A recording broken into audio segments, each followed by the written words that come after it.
د یو وخت خبره ده چې موسی یو غریب کس و. موسی به په ځنګل کې ونې وهلې او د هغو ونو لرګي به یې خرڅ کړل او بیا به یې څه ناڅه ګزاره پرې کوله. د ونو وهلو سره سره هغه ځمکه هم کیندله. هغه په دې خاطر چې ده غوښتل چې په دې ځمکه کې کومه خزانه پیدا کړي.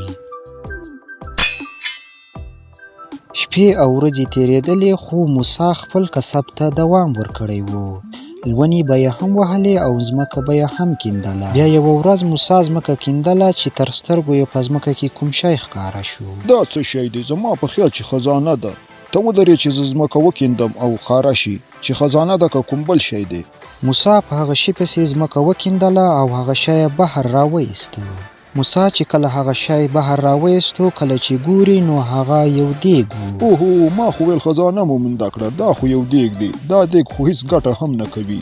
دا به ماله په کومه ښه راسي. دا خو د هیڅ ښې نه دی. زما په خیال چې چا نه دلته پاتې شوی. موسی بیا هغه دیګ هلته په ځمکه کېښوده او ډېر زیات مایوسه هم شو او خفه هم شو. کار هم ډېر ورله ورغلو. یا زما خدایه، ټول عمر مې په ځمکه کیندلو او لرګو پرې کولو کې راتېر کړ. هیڅ ګټه مې هم پرې ونه کړه. نه په ونو پرې کولو کې ګټه شته او نه هم په ځمکه کیندلو کې کومه ګټه شته. زه نور هیڅ دا کار نه کوم. په دې کار کې هیڅ ګټه هم نشته. موسی له چې ډېر زیات قهر ورغلو، هغه ډېر په قهر روان شو. د خپل کار له کبله یې خپل توبری شاته تس کړو. هغه توبری لاړو په هغه دیګ کې ونښلېده. موسی چې ډېر زیات مایوسه و نو لاړو هلته په یو ډبره کېناسته. بیا لږ ساعت بعد چې کله موسی سترګې روڼې کړې او دیګ خواته یې وکاته نو اوهو، دا خو زما توبری په هغه دیګ کې نښلېدلی او څومره ډېر توبران ځینې جوړ شوي. زما په خیال چې دا یو معمولی دیګ نه دی. په دې دیګ کې ضرور یو کمال شته. زم دا دیګ اخلم او کور ته یې وړم. ازموینه پرې کوم چې په دې دیګ کې کوم کمال دی. بیا موسی ورغلی، هغه دیګ یې واخیسته او کور ته یې یووړه. اوس په دې دیګ باندې یو ازموینه کوم. یو ام پکې اچوم، ګورم چې څه کیږي. بیا موسی په هغه دیګ کې یو ام واچاوه او لاړو هلته په کټ باندې قرار کېناسته. لږ ساعت بعد چې کله ګوري نو په دیګ کې بلا شمېر امونه پراته وو چې هغه دیګ پول د امونو نه ډک و. یاره موسی، کمال دی. دا دیګ یو معمولی دیګ نه دی. دا دیګ یقینا کوم جادویي دیګ دی. اوس په دې دیګ باندې یو بله ازموینه کوم. داسې چل دی چې د سرو زرو یو سکره اخلم او دې دیګ کې اچوم، ګورم چې څه کیږي. بیا موسی د سرو زرو یو سکه راواخیسته او په هغه دیګ کې یې واچوله او بیا ولاړو هلته په کټ باندې قرار کېناسته. لیک ساعت بعد چې کله موسی بیا ګوري نو هغه دیګ د سرو زرو د سکو نه پول ډک و. بیا د موسی په هغه دیګ باندې مکمل یقین شي چې دا دیګ یو معمولی دیګ نه دی. دا یقینا کوم جادویي دیګ دی. بیا موسی هر وخت په هغه دیګ کې د سرو زرو یو سکه اچوي چې هغه دیګ د سرو زرو د سکو نه پول ډکیږي. خوشبختانه موسی په دې باندې ډېر زیات مالدار شي. هغه سره ډېرې زیاتې روپۍ راشي. مثلا ګاډۍ، بنګلې، هر څه ورسره راشي.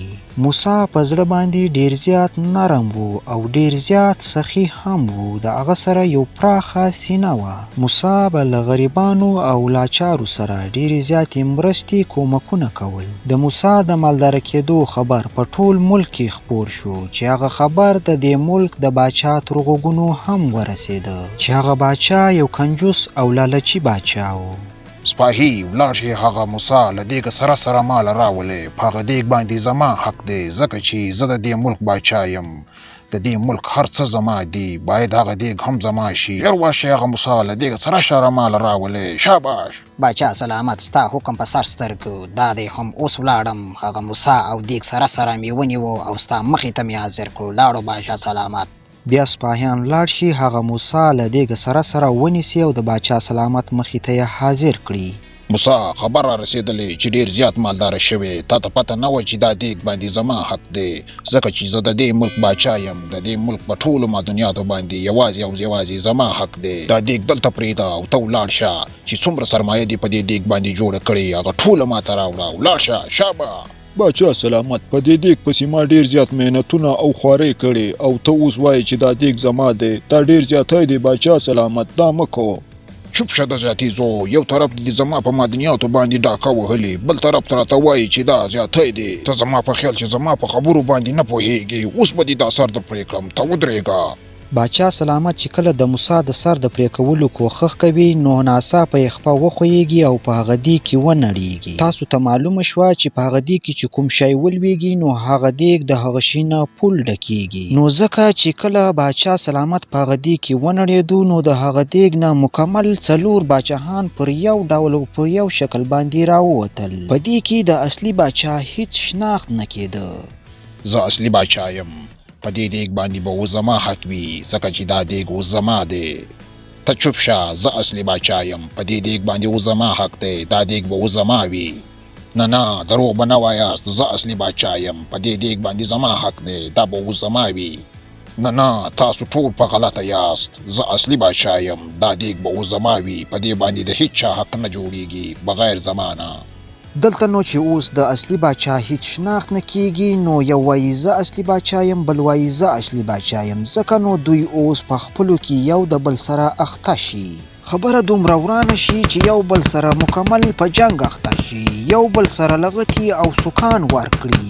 جنگ دومره په شدت کې شي چې آن یو بل سره مړه کړي او 4 واړه باچاهان سره مړه کړي او ټول په ځمکه باندې پرېوځي او مړه شي.